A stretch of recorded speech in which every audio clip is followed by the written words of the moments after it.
telling them to come get them.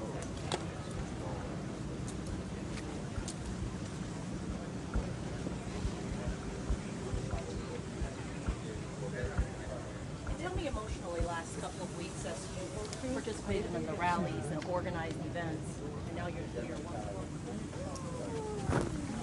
Okay, go ahead.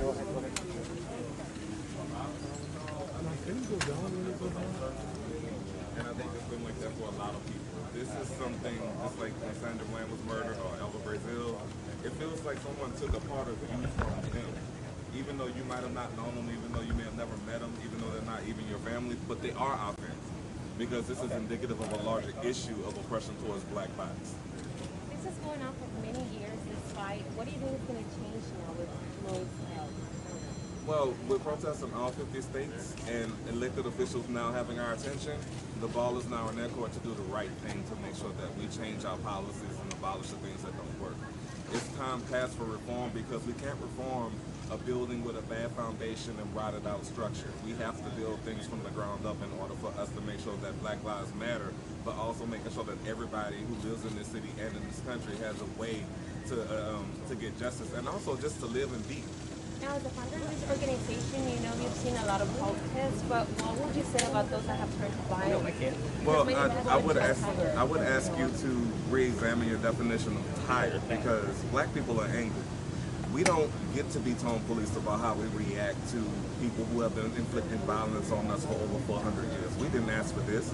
And so when we think about outside agitators who come to do things versus black folk who you might see looting, when I saw folks looting, they were stealing diapers. You know, they showed the televisions, they showed different things, but people in Minneapolis, when they were looting, do realize that they had already been under quarantine because we are in a pandemic that directly affects my community in a negative way. And when the city of Minneapolis shut down, that means the grocery stores are closed. That means people were hungry and at home. So people have to eat. We're thinking about all of the systems of oppression and how they work together. So when we talk about a peaceful protest is not HPD or any other police agency in this nation kneeling with protesters only to turn around and arrest them. So I think that we need to re-examine that code of language because that is exactly the thing that we're fighting against. Right now, it's about holding our elected officials accountable to do the right thing. They make the rules that empower police brutality. We make it harder for them beyond just defunding, but actually abolishing certain rules. There are laws on the books in the city charter right now that could be considered racist in the Constitution. There are laws on the Texas Constitution that were ruled unconstitutional, but are still in our Constitution and still being enforced. So we actually have to hold folks accountable. How will we do that to make people do that? Well, we're going to start showing up to their offices and making phone calls. We're going to start showing up to their offices and making phone calls and making sure that not only are we doing that, but we're actually presenting policy solutions that will allow us to do so. Because we can't just go in there and complain, well, we need this and we need that. No, we actually have a plan. We actually have policies that we've been working on for years that we can present and work on and get voted into action to make sure that we're getting our just due. Ashton, it's been said many times, the rotten tree makes rotten apples. And the new elections have changed. Congressman Green said he proposed the Department of Reconciliation. What do you think? Well, I don't know about a Department of Reconciliation when we can't even return reparations. When we're talking about bad apples, we're actually talking about the bad orchard. Because if you're a cop and you think you're a good cop, I'm not going to commend you for being a good cop when you're keeping your mouth shut about people being corrupt. Thank you. This way.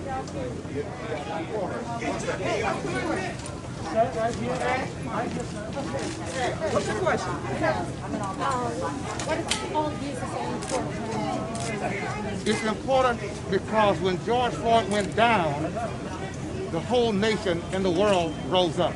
He went down in hate, we're rising in love. He went down in injustice, we're rising up for justice. George Floyd died in discrimination, but the world now rises in equality. And when we now understand that when George Floyd goes down, all of us rise. Now it's our time to honor his life and his death by becoming one family with one future, and that's the movement that we're leading.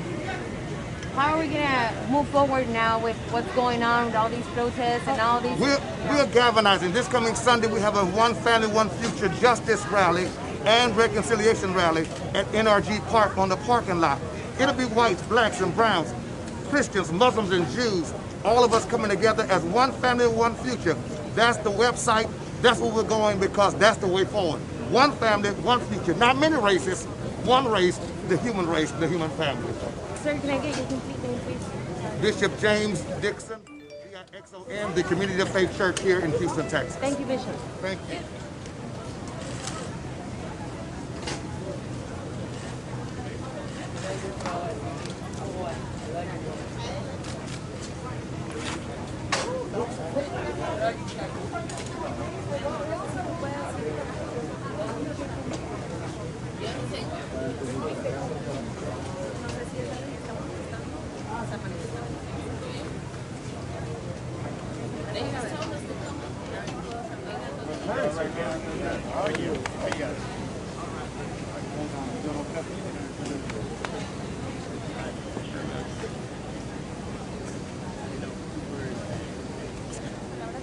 ¿Qué es lo que siente en estos momentos sobre este movimiento? Bueno, un gran orgullo que en esta ciudad hemos enseñado al país entero que cuando estamos juntos con la diversidad de esta ciudad, la ciudad con más diversidad, somos un ejemplo de lo que puede hacer o lo que puede pasar cuando todos nos unimos en la paz. Y ahora estamos aquí para apoyar a la familia de George Floyd para que sepan que... ¿Ya se reunió con ellos? ¿Sí? Oh, varias veces. Que la cuéntame pérdida, cómo están en estos momentos. ellos están adoloridos, claro, pero están con una gran felicidad sabiendo que la muerte de su hijo, de su papá, de su hermano, de su tío, de su amigo, de su primo, que va a traer cambio. Y el cambio es un cambio que nunca hemos visto y tenemos una gran esperanza. Sí, usted ha luchado para que... Chief, why is it important for police and you to be here today? Well, because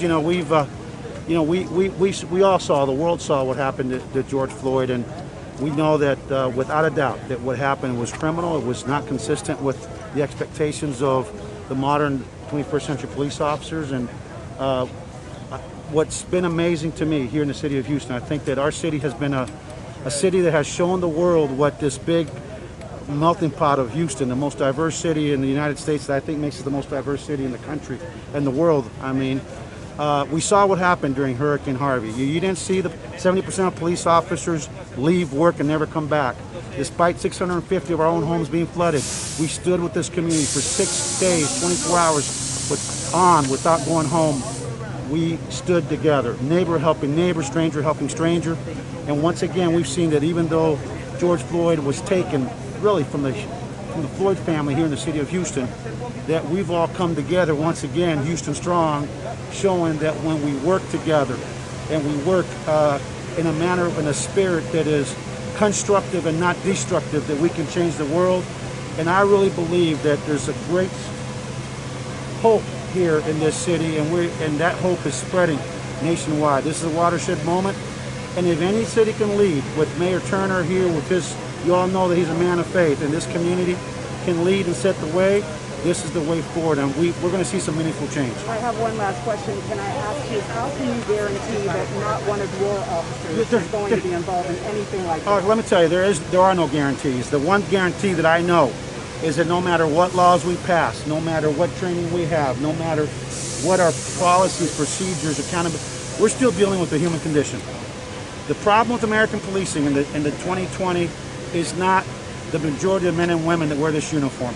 The problem with American policing is twofold. One, we have 18,000 police departments with 18,000 ways of doing business and 18,000 sets of policies, and it's time for our country to recognize in the Congress that when it comes to the critical policies in terms of use of force and things of that nature, that we have to have a national standards in terms of policy, law, and training requirements. And the second piece is that too many police chiefs across the country to this day, it ain't the cops. It's the community recognizes bad policing when they see it, and there's still too many instances where bad policing is tolerated. So we need to just say no. We don't have it perfect here in Houston. We know that we have problems here like everywhere else, but we're second to none, and that's because we're a homegrown department that's reflective of this community, a minority-majority department serving a minority-majority city, and I think that gives us a lot of emotional confidence. Thank you. What do you think about defunding the police? Let me just say this. There's the abolitionist movement in our country that the abolitionist movement says we don't need police, we can get rid of them altogether. That is a non-starter. Without police, you have chaos. Let me just tell you about this community. If I try to close a storefront in my black and brown community and my poor community and my poor neighborhoods, people don't want us to go away. What they want is not less police, they want good policing. They want the same respect in communities that are poor communities and communities of color as the communities that are in the rich communities. And so this notion that we need to get rid of the police is a non-starter. Secondly, let's just be real clear. Policing today, if we had these cell phones 34 years ago, 40 years ago, if you talk to the older members of society, where policing was then and where it is today, it's a much better place. Having said that, it's still not where it needs to be because we need to always seek to be better. It's not to me, that's a false equivalence that you, in order to be able to deal with society's shortcomings in terms of education and mental health and drug treatment and all the other things and economic opportunity, you got to cut the police. No. COVID response that when it impacted the entire nation, north, south, east, west, rich, and poor, the Congress printed money and they addressed it. So this is not a matter of let's get rid of the police in the neighborhood that need us most so we can do B. This is a matter of let's have appropriately trained and appropriately supervised and appropriately managed police officers and having the social services we need and the investment we need in communities that have been left behind. Okay, I'm back. A message for George Floyd family. Say again? A message for George Floyd family and his Yes, to the family, I would have them know that they are not alone. That we will stand with them not only on this day, but in the days to come. That we will do things that will make a difference. We're going to pass legislation. We're going to make sure that we get persons in office who are sensitive to the needs of all people. We're going to make sure that police departments have proper vetting systems so that we can eliminate some persons who might be bad actors before they have an opportunity to act. There's much to be done, but we want the family to know that they are not alone. How about the discounting the police discount? Do you agree with that? The discounting. Police discounting. The question has to do with the defunding of the police department. Defunding does not mean that you are disbanding. In Houston, Texas, today, if you read the Houston Chronicle, you'll see a story where advocates, activists who want to have HISD in its contract with the Houston Police Department except for emergencies. The Houston Police Department does not have to police the campus of schools. That money then can be moved to education.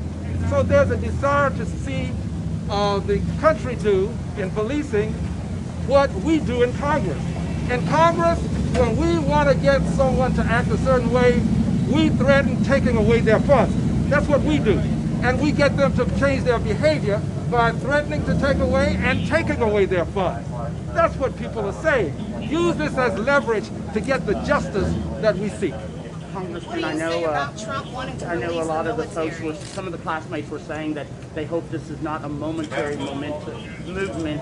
How do you assure them that this is not momentary and this will continue? The question is, how do we assure people that this is more than a moment, that it is a movement? Here's how we assure people: by passing legislation that's meaningful, by ending no-knock laws. That's what cost Breonna Taylor her life. By making sure that no officer in the future will put his knee on the neck of another person and terminate that person's life. We can't legislate morality, but we can legislate such that we impact behavior.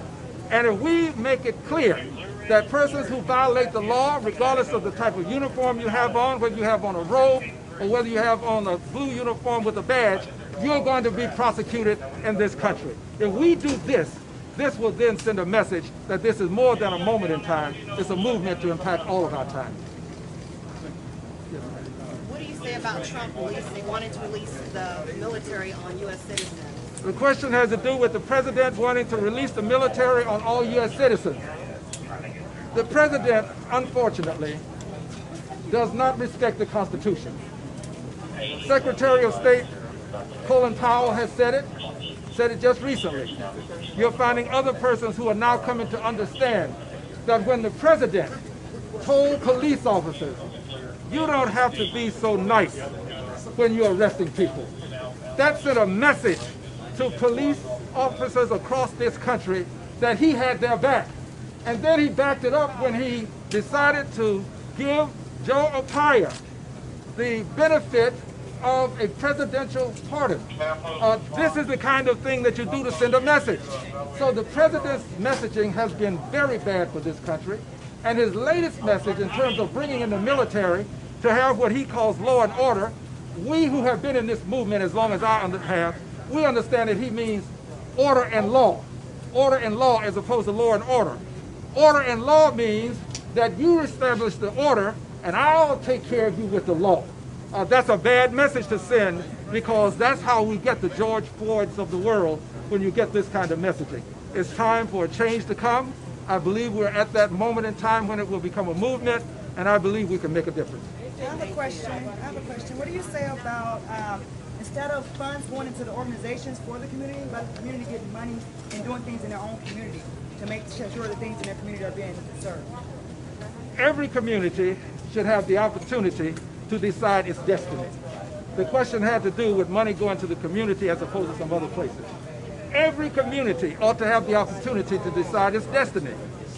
This is what is being advocated today. If you read the article in the Houston Chronicle, there are advocates who are saying, cut the contract with the police and the Houston Independent School District.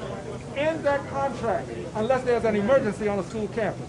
Police officers don't have to police schools. You cannot police poverty and end it. You cannot police homelessness and end it. The police need to have themselves assigned to other responsibilities.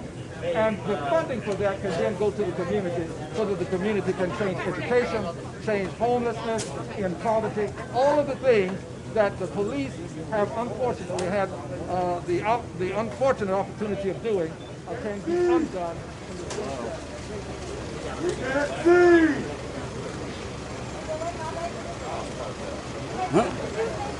We're kind of in the middle of something. Oh my God.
Say it again. This will be a homegoing celebration of Brother George Floyd's life. Now, you know what that means. That means foot stomping, toe tapping, shouting, hallelujah, praising God. Amen. Because we are celebrating his life, and we want to see justice served. And then locally, I want to thank our mayor and Mayor Pro Tem, who've done such a wonderful job at making all the resources of this city available to have the reviewing yesterday. As a matter of fact, we had a viewing yesterday with tens of thousands of people that came through these doors. And it came off without a hitch because we made sure HPD was here and the fire department was here and people were here, EMT specialists were here. We had people here from everywhere. They were giving out water. For all of those of you that donated your services, your resources, we want to thank you. On behalf of this family, we thank you, thank you, thank you. Everyone in this room, if we can, just center our love around this family, because I know what it means to hurt to leave, to have a loved one to leave. So we stand here and celebrate his life. But I want to leave you with these words.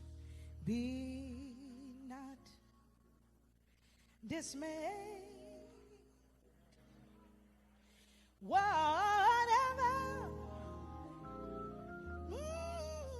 Whatever betide, oh Lord, God will, I know he will take care of you. Beneath his wings of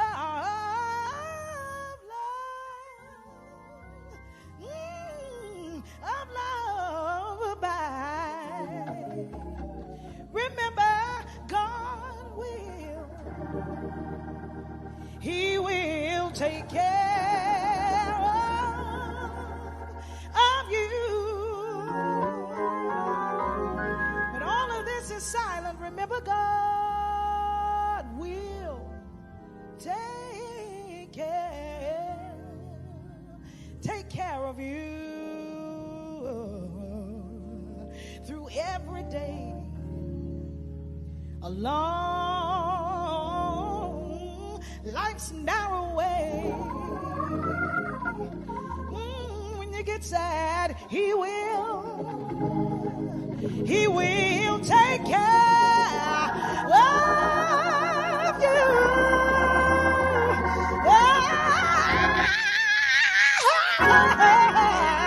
God will.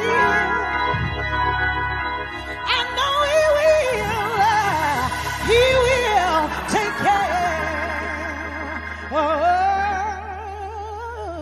of you.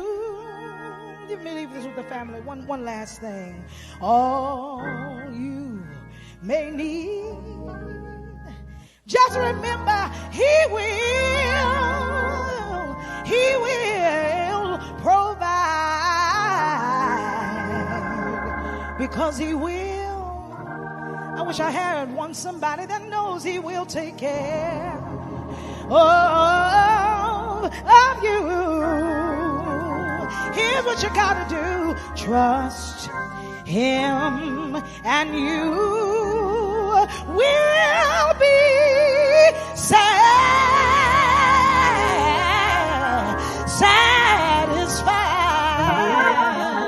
I'm a living witness. God will. He will take care of you.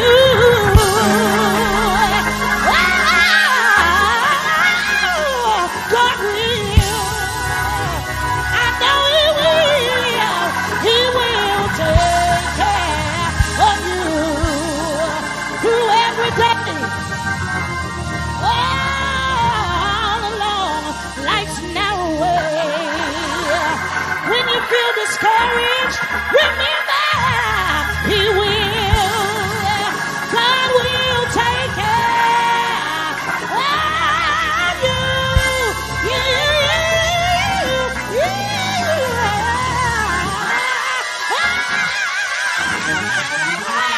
God will. I know you're going through right now, but God will. I know you're going through pain right now, but God will. He will take care of you. Lift your head up and remember this, children. Oh, be not dismayed now. Yeah, whatever. Whatever betide, my brother, God will. I know He will. He'll take care of you, of you, of you, of you. Here's where you can find strength beneath His wings.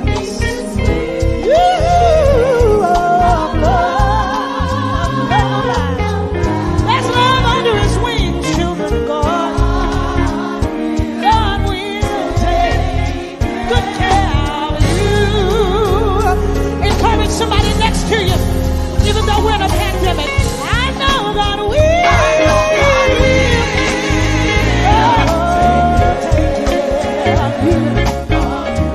Yes, He will do everything. Come with me. I know He will see you through. Oh,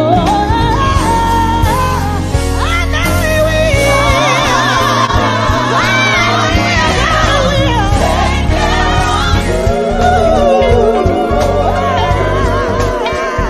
God will.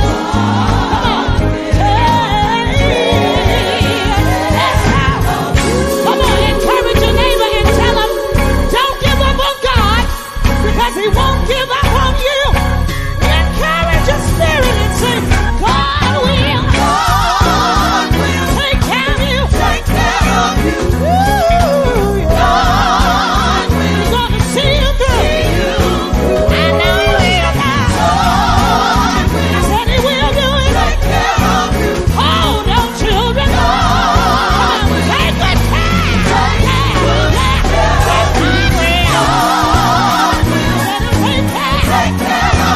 Don't give up on God. He's gonna see you through. I said He will do it. God will do it for you. Beneath His wings, I said I know He will. All you gotta do is trust Him. All you gotta do is hold on.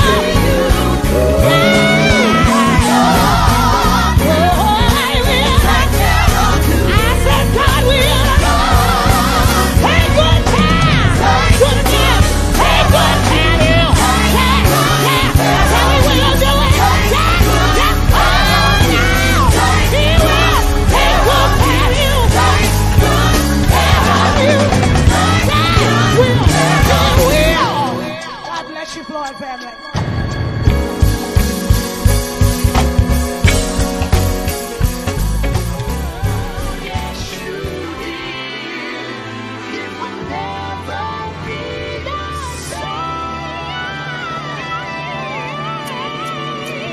I was born by the river in a little town. Oh, just like a river I've been running ever since. Been a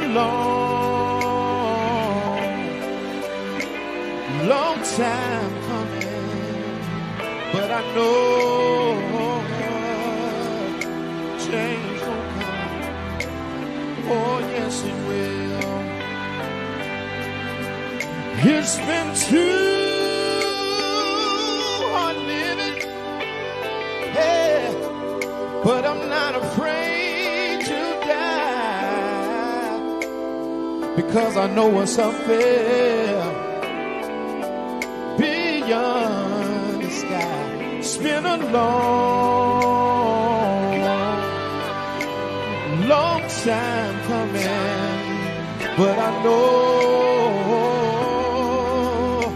a change gonna come. Oh, yes, it will. Now listen. But then I go to my brother, and I I say, brother, help me please. But he winds up knocking me back down on my knees. Oh, there were times when I thought that I wouldn't last for long, but now I think I'm able to carry on. It's been a long, no, time coming, but I know a change gonna come. Oh, yes it will. I know a change gonna come. Yes it will. I believe that a change is gonna come. Oh, yes it will. Said I know a change is coming. Yeah. Said I know a change gonna come. Yes it will. Yeah. God bless you, Floyd.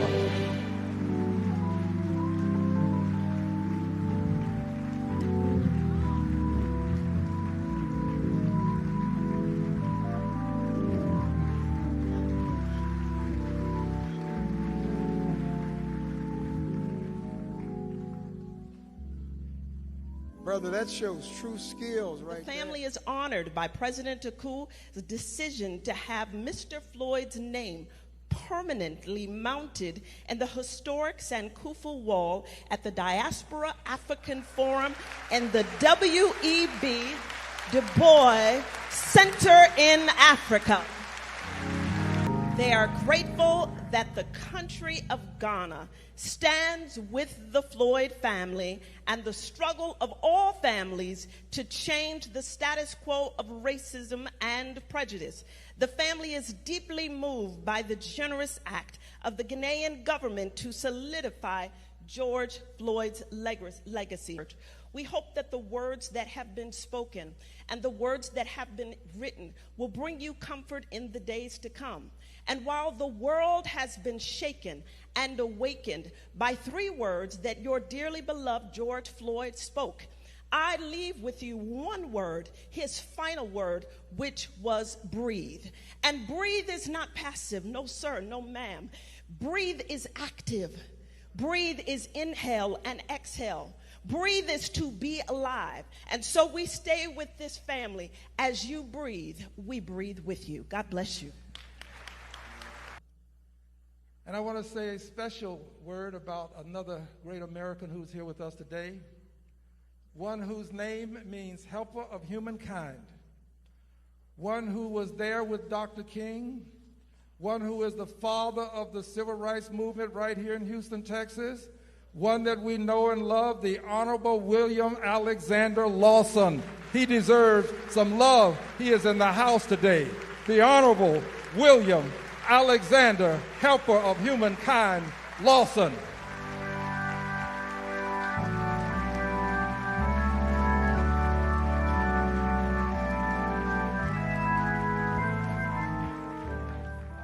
Strength to the family of George Floyd. Much love and strength to the family members that are here, of anybody that's been lost. 50 states all protesting at the same time.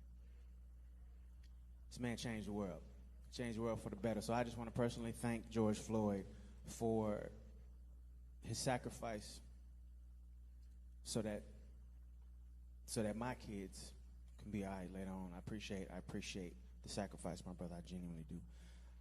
Sorry, I ain't coming here to talk. All right. How do I say goodbye to what we had.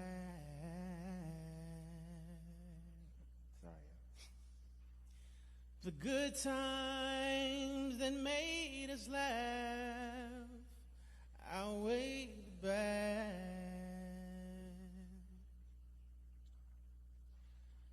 I thought we'd get to see forever, but forever's gone away.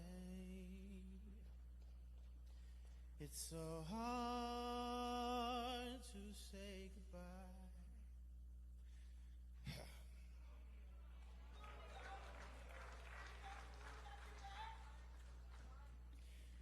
To yesterday.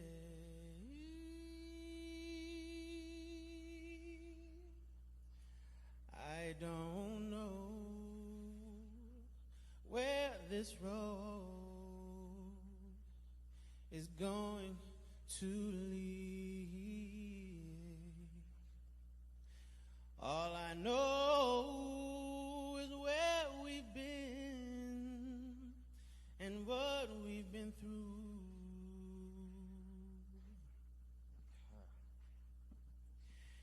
If we get to see tomorrow, I hope it's worth all the pain. It's so hard to say goodbye to yesterday.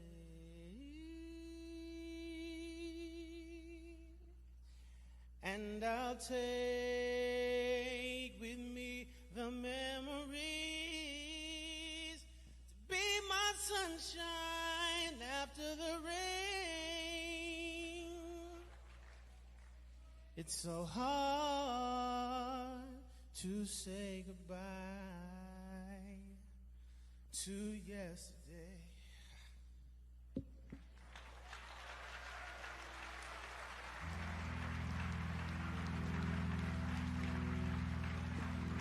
God bless.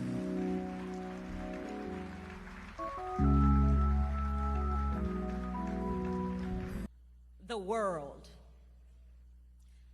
3260 Truxillo is where it all began. And if you could carry the whole community on your back or work to help your fam, you do it with your bare hands. To make a way out, your gift with the ball helped to create your vision and infiltrate a plan. And now, beyond the streets of Third Ward, your legacy will stand. Your children will be honored to witness your contributions firsthand. You didn't make excuses, but stood tall and accepted your responsibilities like a real man. Such a gentle giant. Although his 6'6" statue could intimidate some men, your smile was your way of creating an openness, greeting a stranger with the dab in your hand. Always repping H-Town. Know what I'm saying? Speaking about unity, right here in the community, calling old heads to action, to take a stand against violence and rebuke it. While you were working and traveling from coast to coast, sometimes met with oppositions, but still so inspiring and filled with so much hope, everyone listened when you spoke. Familiar faces became family, and not just blood made them kinfolk. But there's a message in it all, because all of us are beyond woke. The pinnacle for you is something we will never know. Undoubtedly, though, the seeds you've planted will manifest and fully grow. Only you could bring the world together, George Floyd. A life of VIP to a sold-out show. My prayers, condolences, and love to the family. We will forever honor George Floyd. Thank you. This is one that really touched me right here.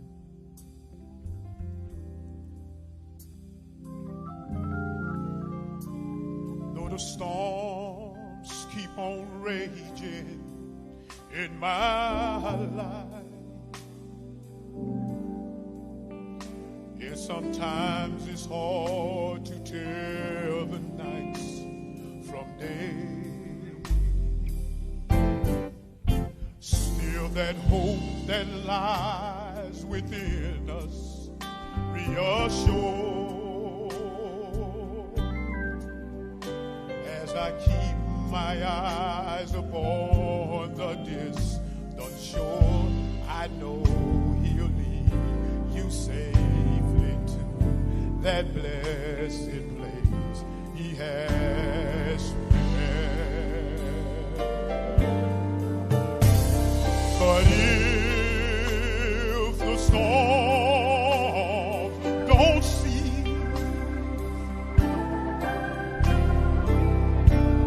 and if the wind keep blowing in my life, my soul has been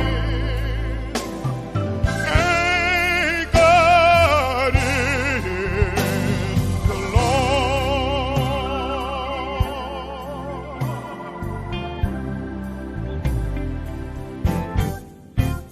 Though the storms keep on raging in my life, and sometimes it's hard to tell the nights from day. Still that hope that lies within is reassured as I keep my eyes upon the peaceful shore. I know he'll lead me safely to that blessed place he has prepared. But if the songs don't cease, and if the wind keep blowing in my life, my soul has been anchored in the Lord.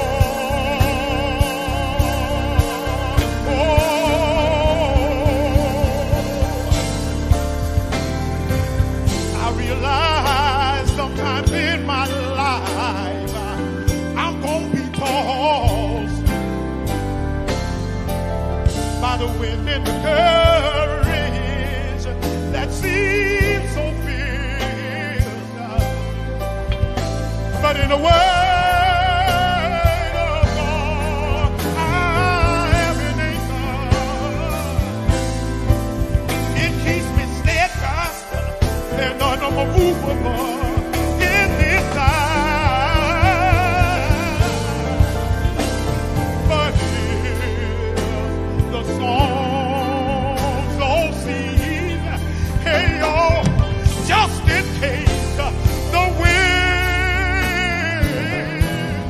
keep on blowing in my life, my soul has been, said my soul's been anchored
Amos and Sister Mia, to this family who hopefully has been comforted by the many people who have come today and who have given to us a portrait of the man we only knew through the news, but who we now know not only as a human being, but as a great human being.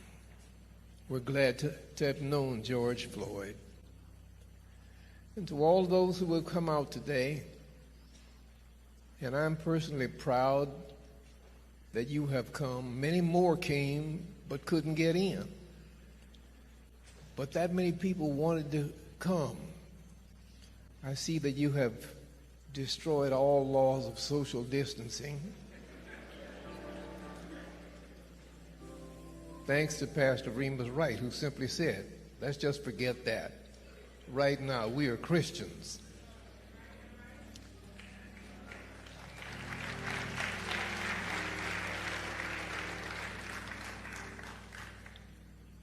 He asked us to stay at 2 minutes. I don't know that we can do that, but let's work on it.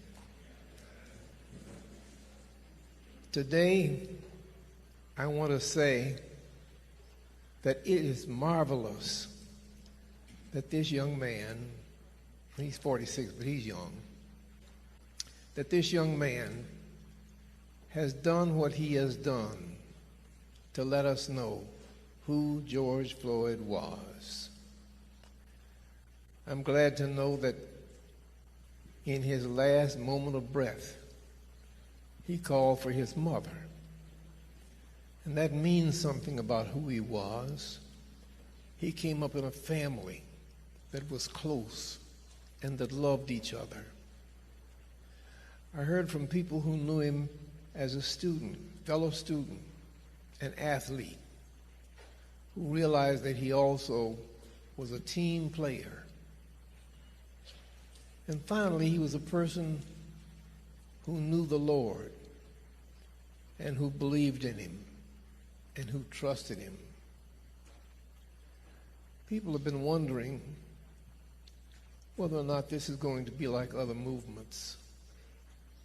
I came to this city in 1955, which was the year that the body of Emmett Till was found in a body of water in Mississippi. Same year that Rosa Parks refused to give up the back seat on the bus. And it was that year that I came to Houston.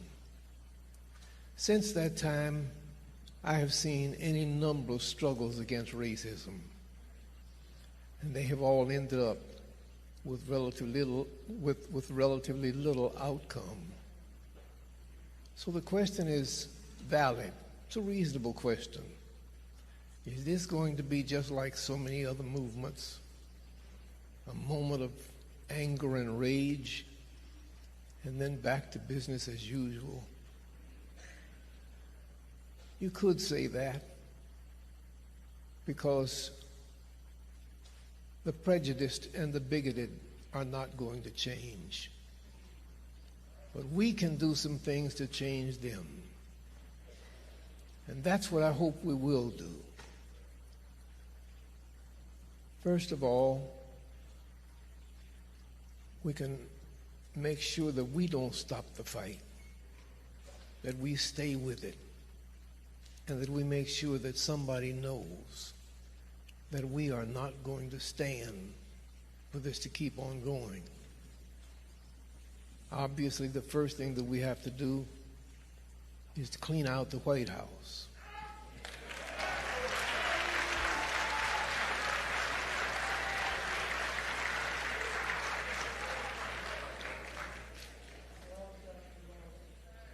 But that has to come closer to us than Washington.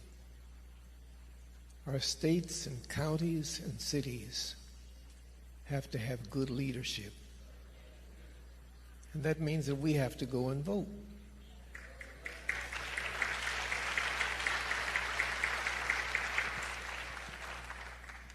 But you know,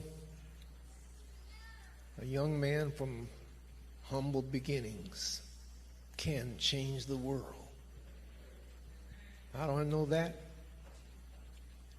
Partly because George Floyd came from humble beginnings. And now, as many speakers have said, everybody on earth knows who George Floyd is. He was a man of no rank or title. He was a man who came from humble beginnings. But God has done some things, even through this tragedy, that has let the world know about Big Floyd, Big George. You know, there was a man who was humble, came from humble beginnings. You could say CUNY Homes, but it was a stable in Nazareth. And that man didn't have a home. And his wife was about to have a baby. And since he didn't have a home, there was no bed for her to have that baby in. But in that stable, there was a manger. And he went to that manger, and that manger gave forth a baby. And that baby didn't have any title either. He lived at a time when the Roman government was making it very hard for Jews. And he was murdered, legally, but he was murdered. And the interesting thing is that from that death comes our churches. And as we take the Lord's Supper, ever how often we do that, we remember his flesh and his blood. And how long are we going to say, I can't breathe? But now, as I look at marches all over the world, protests filling up the streets, and back in the days when I used to be part of marches, all the marchers were black. But now, there are white people who know the story. And there are Hispanics who know the story. And there are Asians who know the story.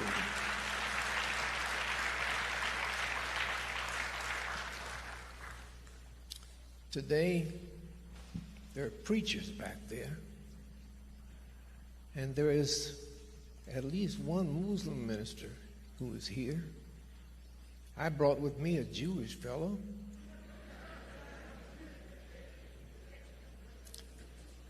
And all of the cultures, all of the races throughout the world, all of the nations throughout the world, all the continents throughout the world, they know the name of this man who was born in a stable, in a manger. And so you can raise the question, can any good thing come out of a tragedy like this? We've lost a loved one, and the pain is almost unbearable. What good can come out of that? Well, out of the murder of the man on a cross has come a movement worldwide. And every imam from the Muslim faith, every preacher from the Christian church, every rabbi from the Jewish religion, all of us know the name of George Floyd. And we know the name because of a death. You think something good can't come out of this? His death did not simply start a bunch of good speeches, a bunch of tributes. Out of his death has come a movement, a worldwide movement.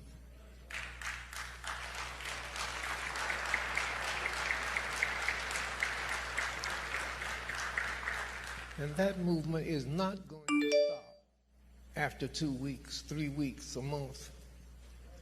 That movement is going to change the world, which means that this boy, born in a manger, born in a stable, like CUNY Homes,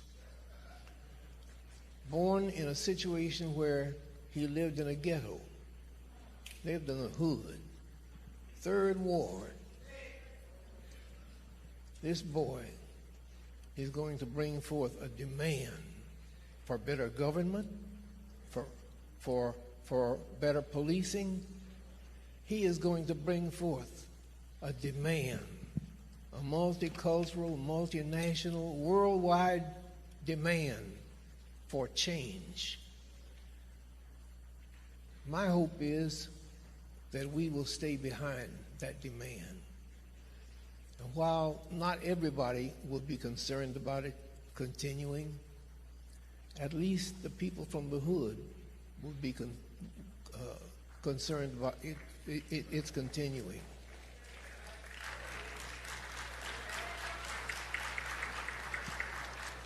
It will not end with this boy's death. He's 46, but I call him a boy. But that this shall continue, so that this movement will transform this corrupt world. Praise God for George Floyd. Lord, we give you praise. And, oh Lord, we bless your name. And we lift our voices to say thank you. And it's for your goodness and your mercy towards us. Said it's for your goodness and your mercy towards us. Said it's for your goodness and your mercy towards us. We are for praise. Oh yes, we are for praise.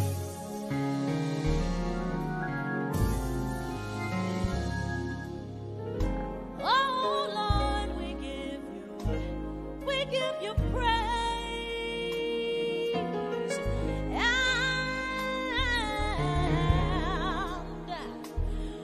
oh Lord, we bless your name. And we lift our voices just to say thank you. And it's for your goodness, Jesus, and your mercy towards us. Said it's for your goodness, Jesus, and your mercy towards us. Said it's for your goodness. Has he been good to anybody? And your mercy towards us. We are praise.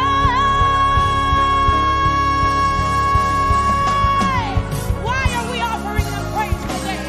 Because you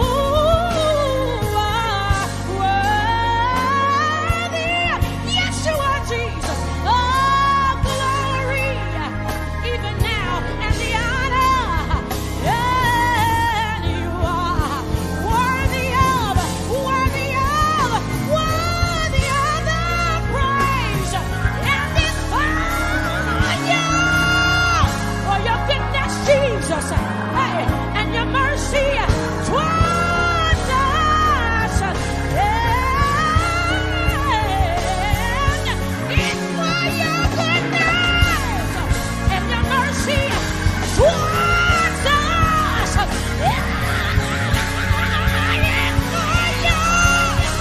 For your goodness and your mercy towards us. We know.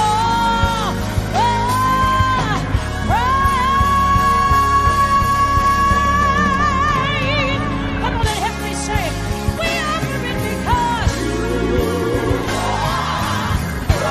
He's so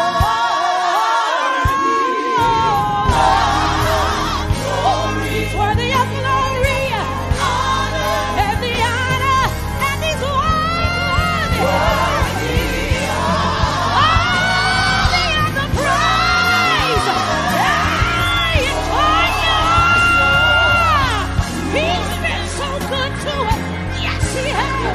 And your mercy, it's for your goodness, Jesus. Oh, your goodness, Lord, and your mercy, yeah.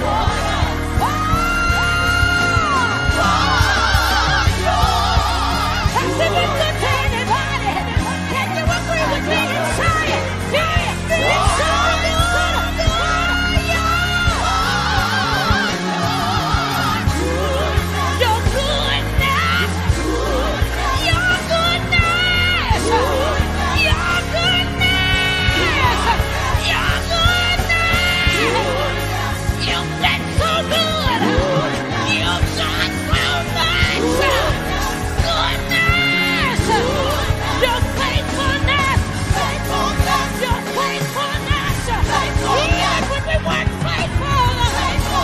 Still faithful.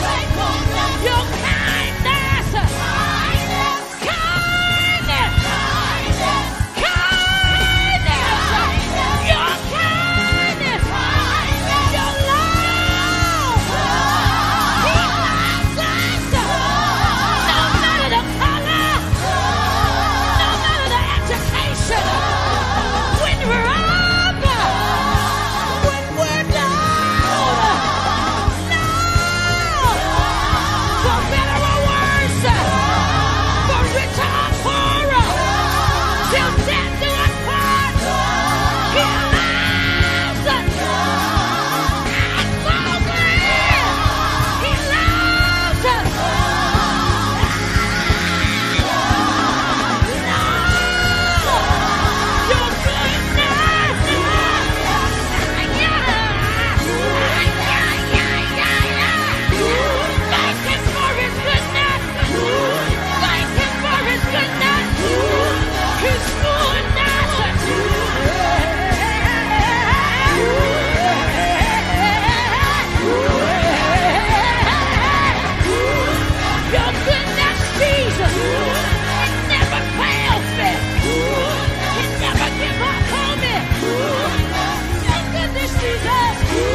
Goodness and your mercy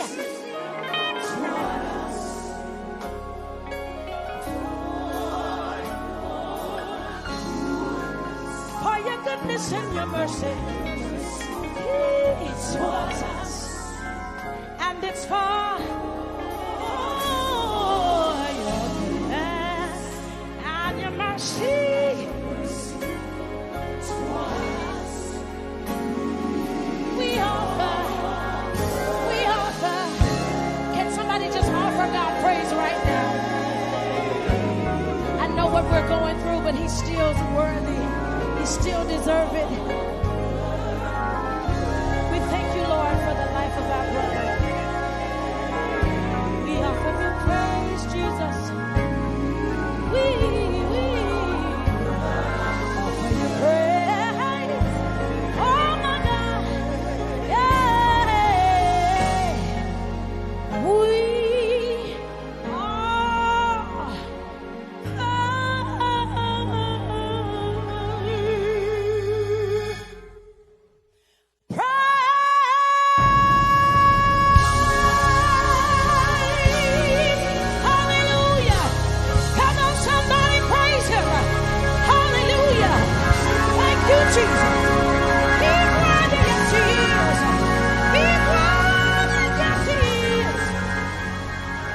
First to this family,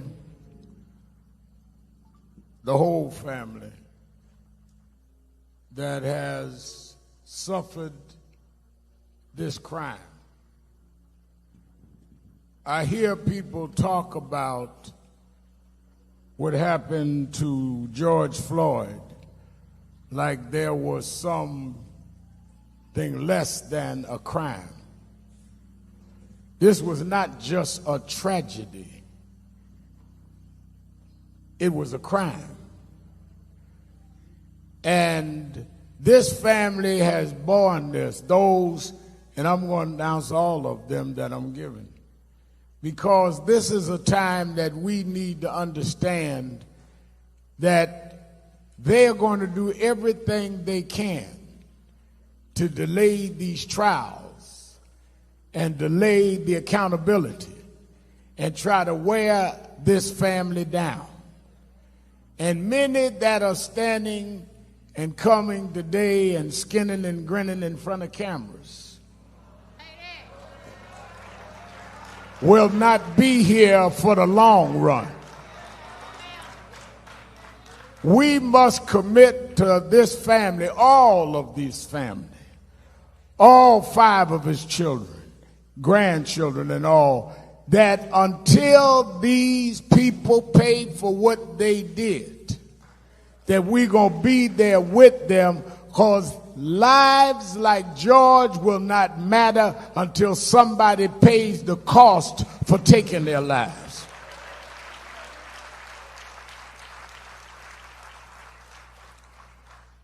We cannot just act like this is some new way of teaching sociology.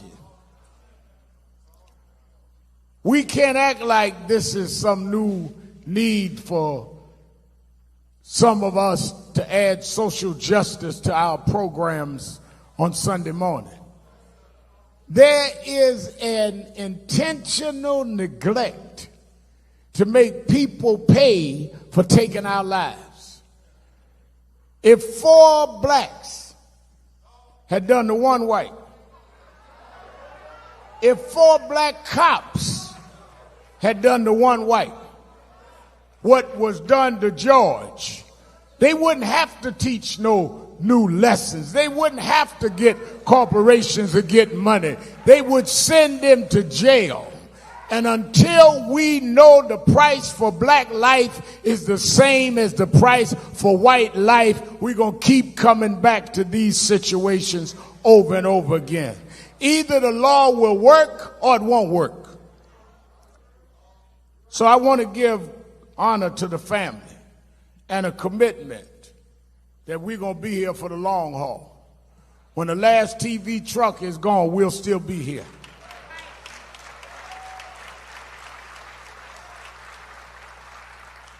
I've gotten to know some of the family over the last few days. I've seen them cry in private. I've seen them talk. I told them I grew up in a black family. I know we always don't get along. I got some cousins watching me now that better never call me. That's what families are. But I've also seen them in light moments. I'll never forget last week when the family part that was there talked with former President Obama on the phone and said, we're not asking you to come because it'll take all the Secret Service stuff and all that, but we just want to thank you and your wife for calling our name of our brother, our uncle, during the speeches you've been making. And the president made the mistake of asking, well, what is it y'all want me to do? Just tell me where I could be helpful. And Philonis said, well, 2 things. We want justice. And we here in Minneapolis, can you send me some food down here? Because they only had the finger food. Everything was closed up in Minneapolis. He said, I ain't on Reverend Al's diet. I want some food. So we had some light moments. I want to also say, give honor to Reverend Dr. Remus Wright and Reverend Micheal Wright.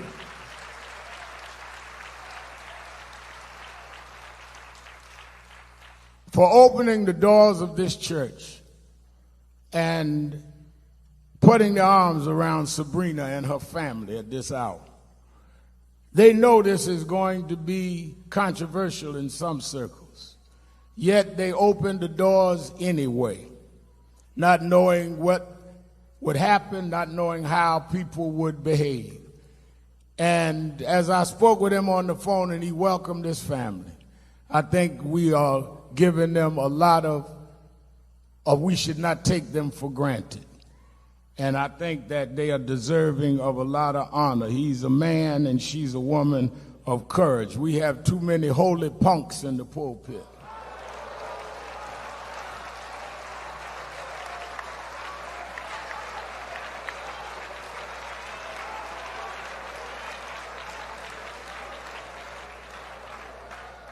Y'all do know I'm Al Sharpton. I'm going to say what I got to say. Let's give a hand to our pastor, Remus Wright, and Sister Micheal Wright.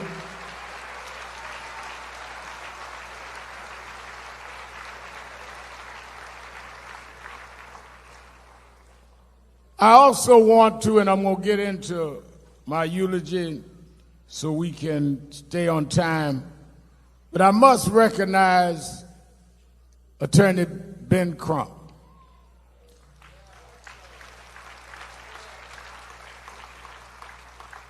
I call him Black America's Attorney General, probably because we don't feel we have one.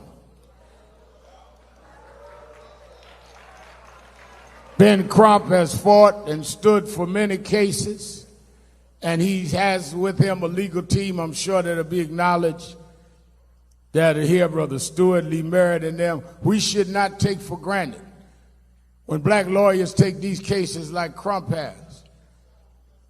They are targeted by their bar associations. They're targeted by people that are envious and jealous. We need civil rights lawyers that are there for civil rights, not for civil settlements. And that's why I give him recognition. I must also recognize several families are here that came at great sacrifice, but they wanted to be here to be part of this because they understand the pain better than anyone because they've gone through the pain. And I think that we should recognize the mother of Trayvon Martin. Will you stand? The mother of Eric Garner, will you stand? The sister of Botham Jean, will you stand? The family of Pamela Turner right here in Houston, will you stand? The father of Michael Brown from Ferguson, Missouri, will you stand? The father of Ahmaud Arbery, will you stand?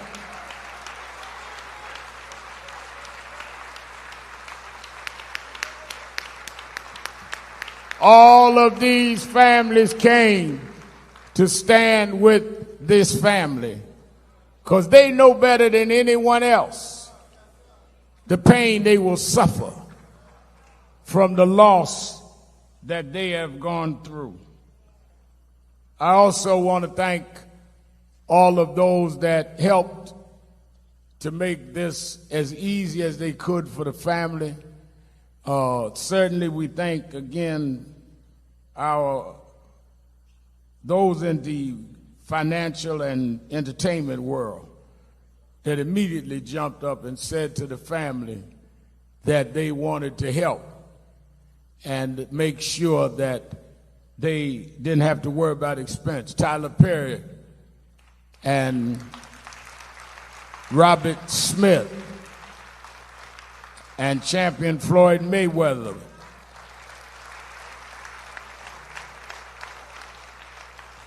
and others that have come. It means a lot because it shows the world the weight of this. Brother Jamie Foxx is with us today. Stand up, Jamie.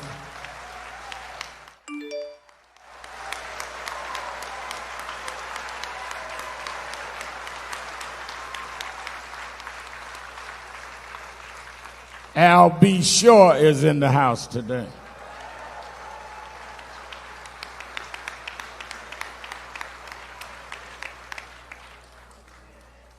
So let me get into my message. I got Terrell Owens, everybody's sending me notes. Want you to turn briefly to the book of Ephesians, 6th chapter. Ephesians is 6th chapter, because I think that we need to understand what we're dealing with here.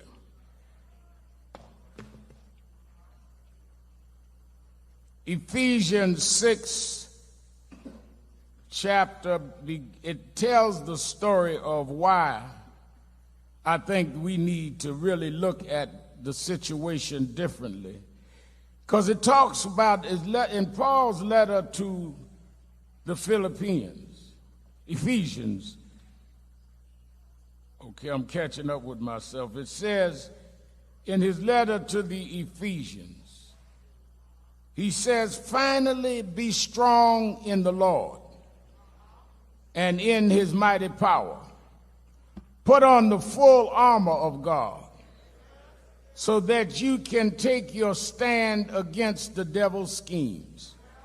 For our struggle is not against flesh and blood, but against rulers and authorities, against the powers of the darkness, against spiritual forces of wickedness in high places.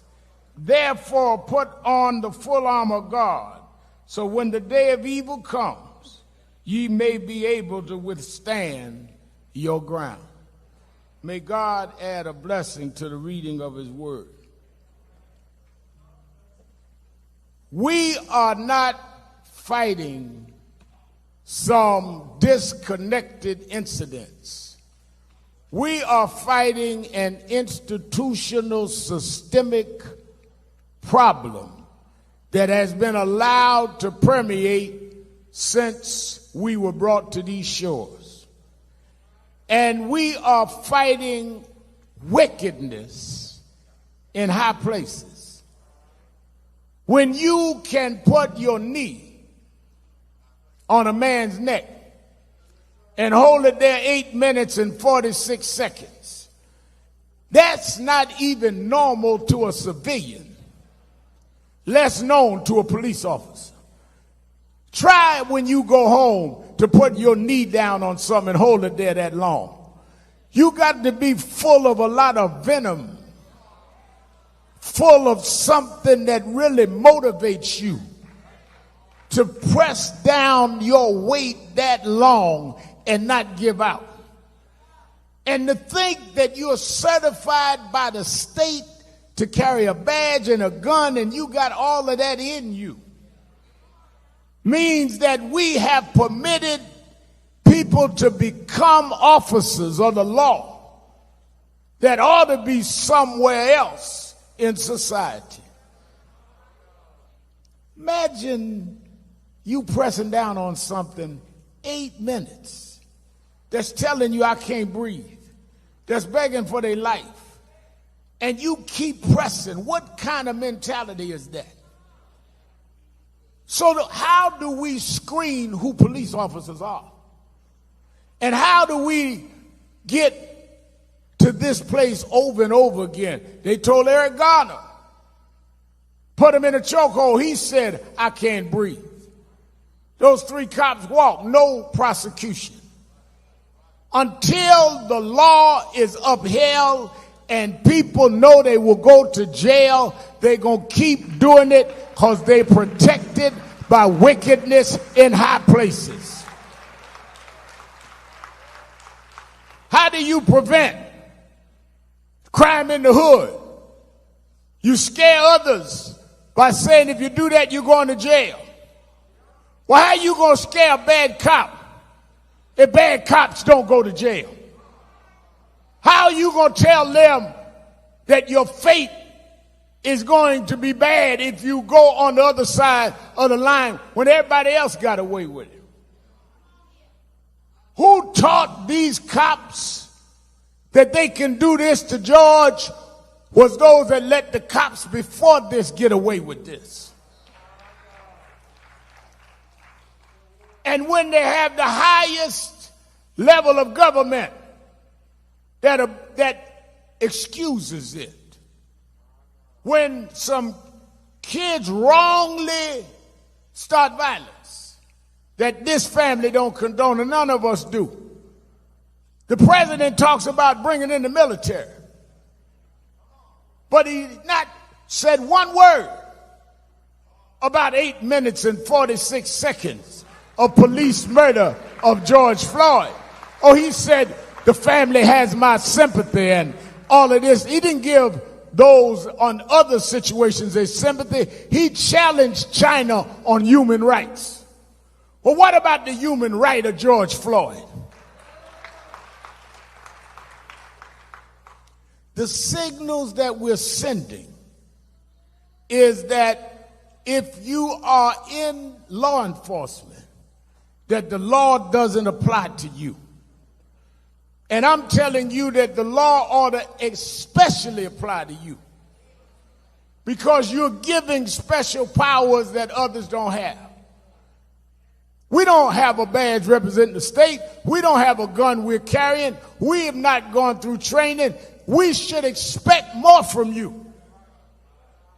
And if you break the law, you ought to be expected to pay an even higher price, because you know better and you swore not to do that.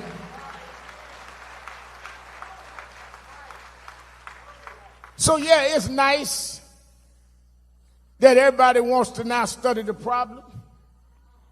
It's nice big corporations say we're going to throw money to study equal justice. But if we went out here and did that to a young white kid, you wouldn't need no study. You know what to do. And you know what to do now. Same Bible said, do justice. All this family wants is justice. Oh, it's nice to see some people change their mind. The head of the NFL said, yeah, maybe we was wrong. Football players, maybe they did have the right to peacefully protest. Well, don't apologize. Give Colin Kaepernick a job back.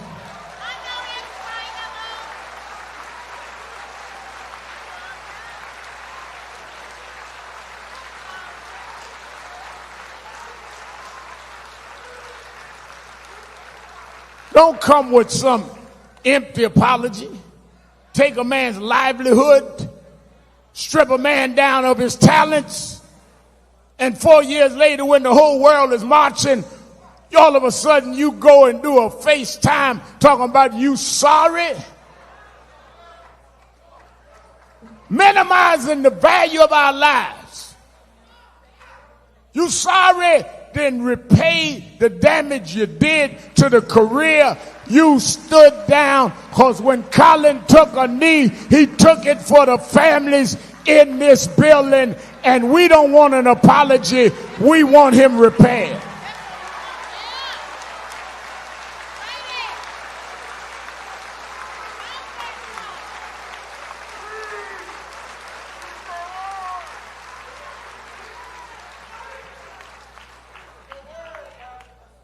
Equal justice, equal fairness.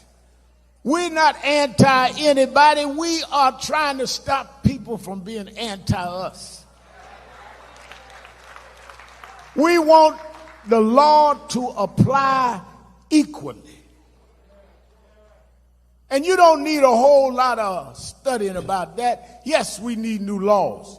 Yes, the Congress has stepped up. The Congressional Black Caucus has come. Yes, we need to close these no-knock laws. Yes, we need to stop where policemen can just say based on what they fought, they can use lethal force.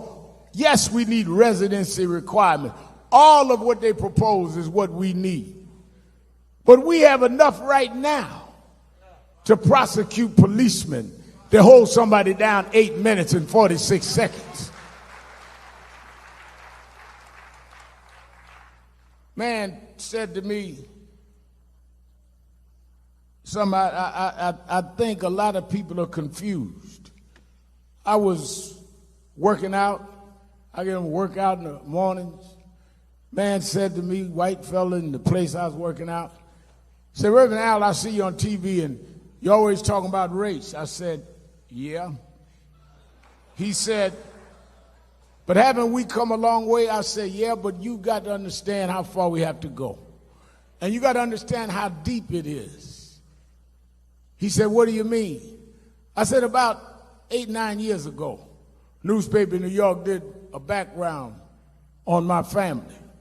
And they found out, Dr. Wright, that my great-grandfather was a slave in Ellenville, South Carolina. I went down there with the newspaper and other press, and we went to the graveyard. And my great-grandfather was owned by the family of Strom Thurmond, the segregationists. And I went to the white church, the First Baptist Church, and in the graveyard there was the tombstones. And the whole I'd say about a quarter of the cemetery, the tombstones, Ben Crump, was Thurmond's and Sharptons. And I said, well, you mean all of these? They said, wait a minute, the plantation your great-grandfather was about a mile away. They buried the slaves there. They only put pebbles over their graves. So it occurred to me that every time I write my name, sir, that is not my name. That's the name of who owned my great-grandfather. That's how deep race is, that every time I write my name, I'm writing American history of what happened to my people. I can't talk about what my great-grandparents did. They were enslaved, and we're still being treated less than others. And until America comes to terms with what it has done and what it did, we will not be able to heal, because you are not recognizing the wound.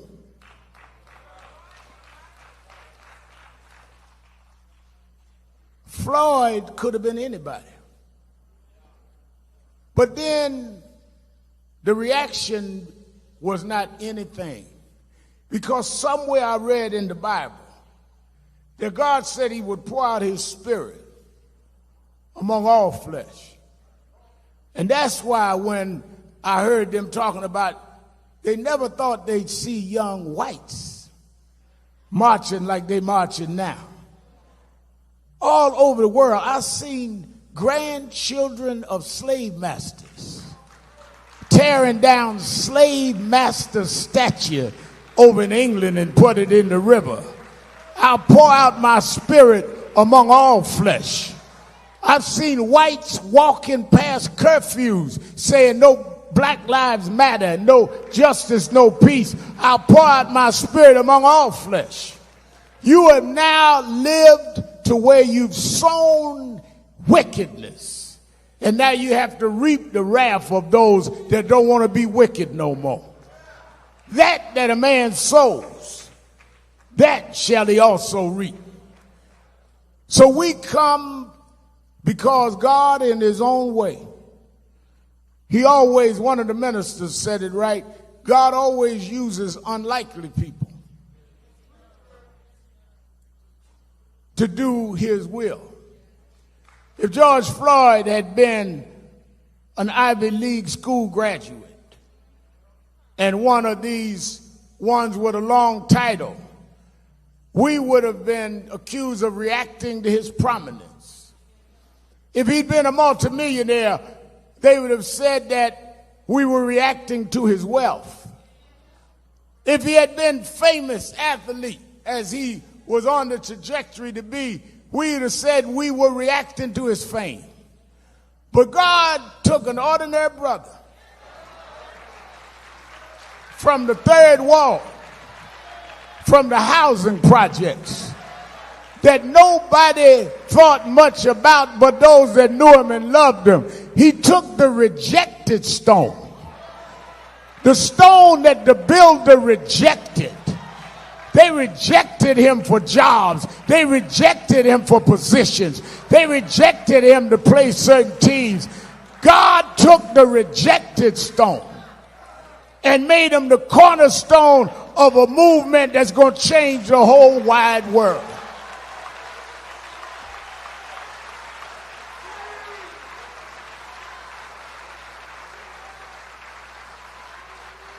I'm glad he wasn't one of these polished bourgeois brothers, because we'd have still thought we was of no value. But George was just George. And now you have to understand, if you father any one of us, it's a value to all of us.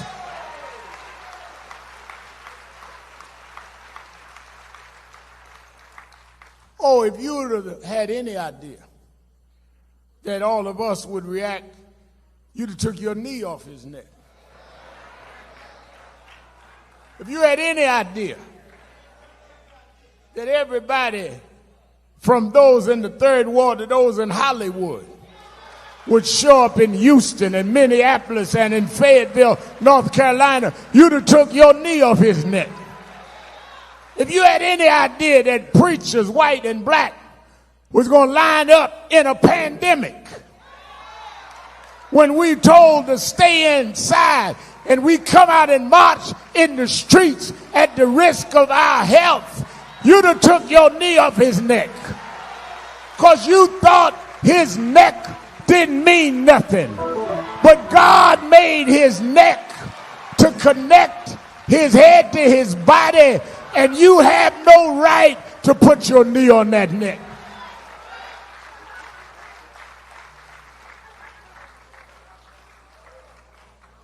Genesis 2 said that God formed man.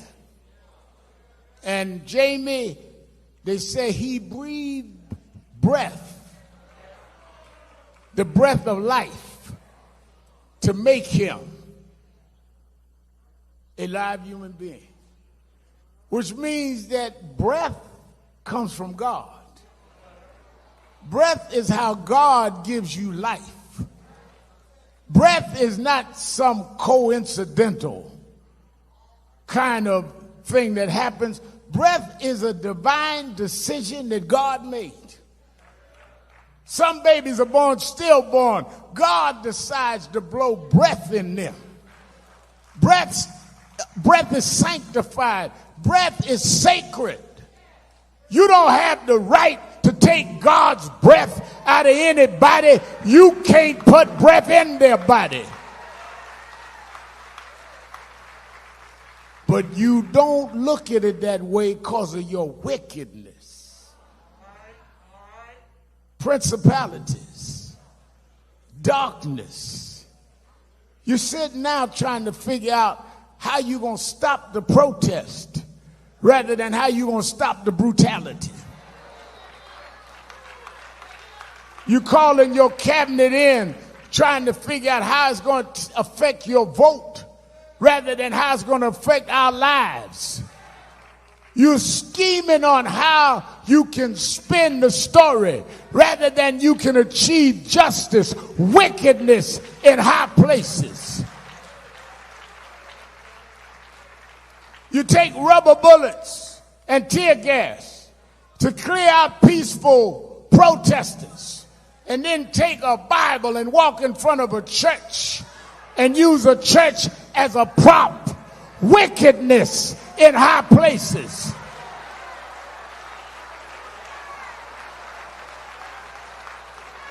You ain't been walking across that street when the church didn't have the boards up.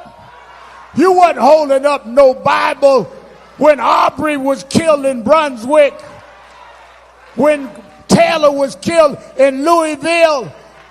Wickedness in high places. But God got some people that'll stand up.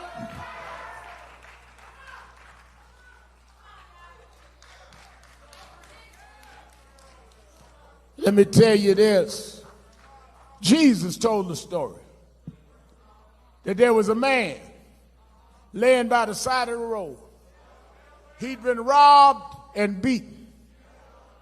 They said one man came by that was the same race, his fellow brother, and he kept walking. Then another man came by that was steeped and well read in the scriptures, knew every scripture, knew how to quote the book back and forth, and he kept walking. But Jesus said a third man came by, and he stopped and looked at the man. He wasn't the same race, wasn't the same religion, but he picked the man up, and he took care of restoring the man to his rightful being. And Jesus called him the Good Samaritan. The problem is too many of you been walking by the Eric Garners, been walking by the Trayvon Martins, been walking by the Arbery's, been walking by, and now we stopped for George Floyd. And I'm in Houston today because I don't want nobody to call me a passerby. Jamie here because he's not a passerby. All of you are here because we're not passerbys. And we're going to be back in Minneapolis when the trials start. Because you may pack the police union on one side, but the righteous is going to be on the other side of that courtroom.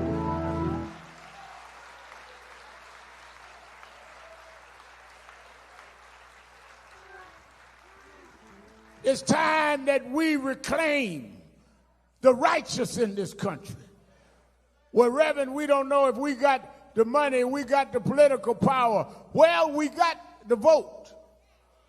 And we got something that we had before we had the vote. We had God on our side. That's why when they was even in slavery, they used to have church out in the slave quarters. Because they understood that if they called on God, that God would answer prayer. And the same God that brought us from chattel slavery is still on the throne. The same God that brought us from the back of the bus is still on the throne. The same God that brought us from Jim Crow is still on the throne. And if we're right, he'll fight our battle, and we'll put Georgia's name in history where they say that's the one that they shouldn't have touched. That's the neck they shouldn't have been down on.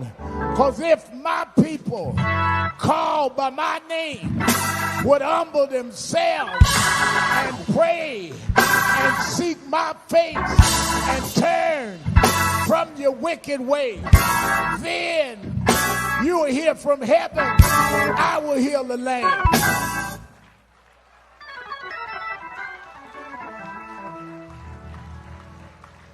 I want to say, we have said we're going to keep marching. We're going to keep protesting. August 28th, we're going to Washington by the tens of thousands. We're going to have a national march on the anniversary of I Have a Dream. Floyd family and the other families going to lead it. But I want to say this before I leave to the Floyd family.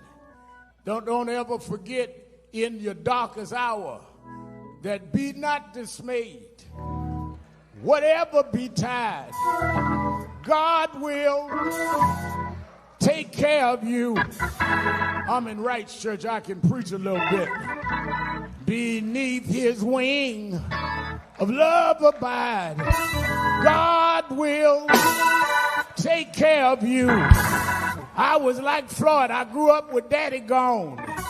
Mama had to make it with welfare checks. I used to go and shop with the food stamps. A lot of folks say that, but the way I know, Phalonis, if you've been on food stamps, is I ask you what color was your food stamps.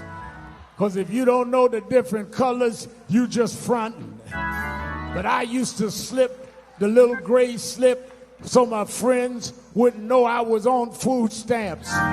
But Mama told me something I never forgot.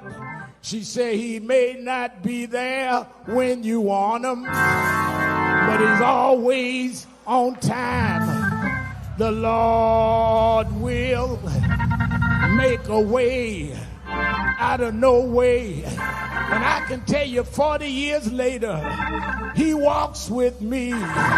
He talks with me. He tells me that I'm his own. He's been food when I was hungry. He's been watered when I was thirsty. He's my rock, my sword and shield, my wheel in the middle of the wheel. He's the lily of the valley, the bright and morning star. He woke me up this morning, started me on my way. Yes, yes, yes, yes.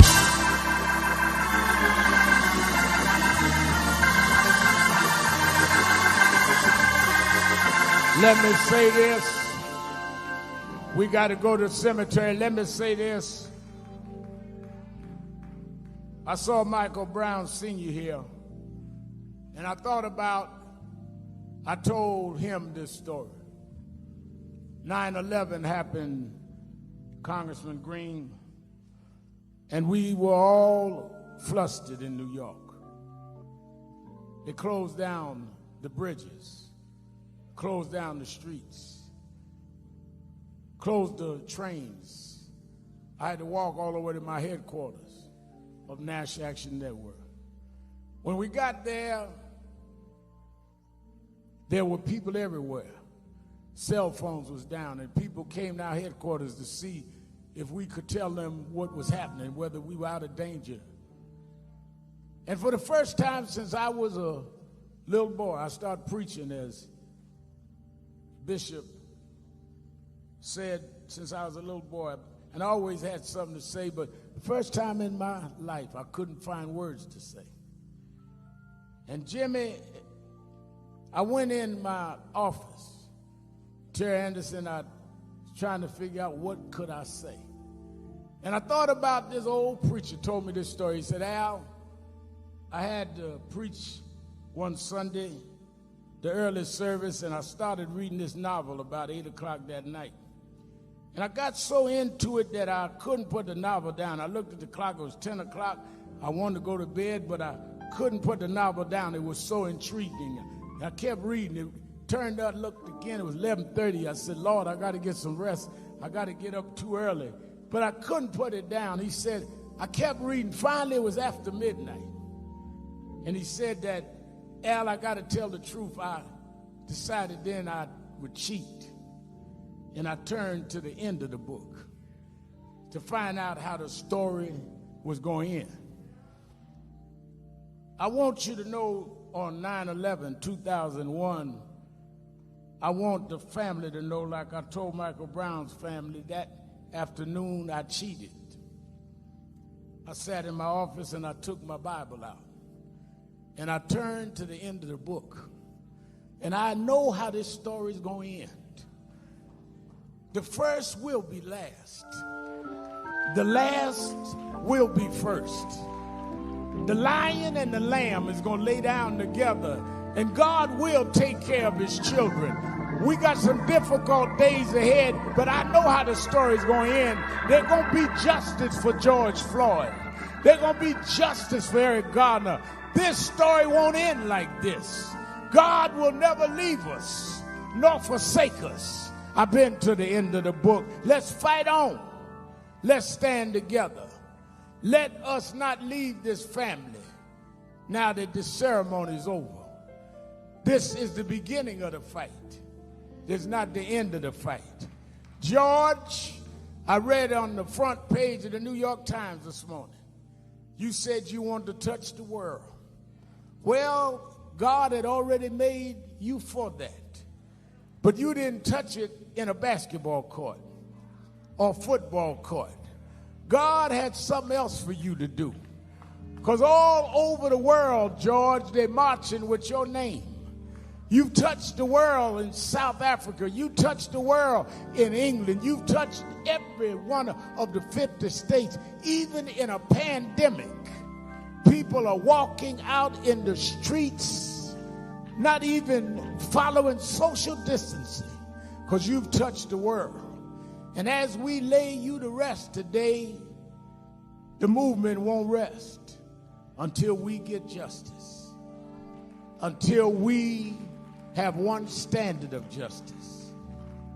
Your family is going to miss you, George, but your nation is going to always remember your name, because your neck was one that represented all of us, and how you suffered represented our suffering. So we're going to lay you near your mama now. You called for mama. We're going to lay your body next to hers.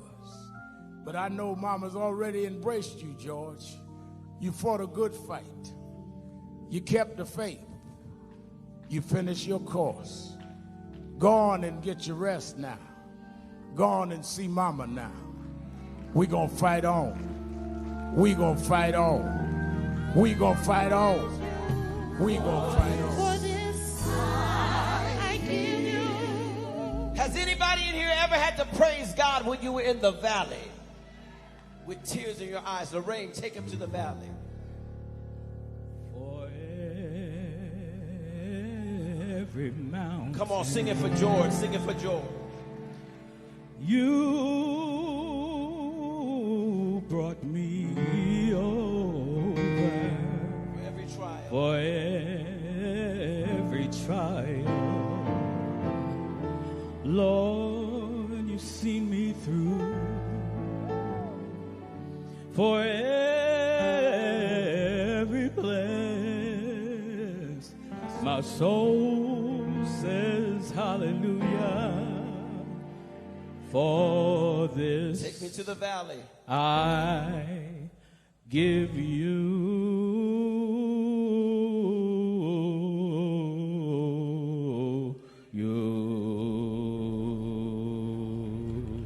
I give you praise. Have you ever had to praise God on the mountaintop? Come on, Lorraine, take me to the mountain.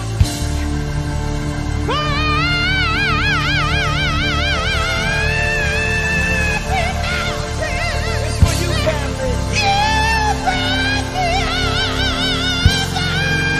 Every trial.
very much for watching the video.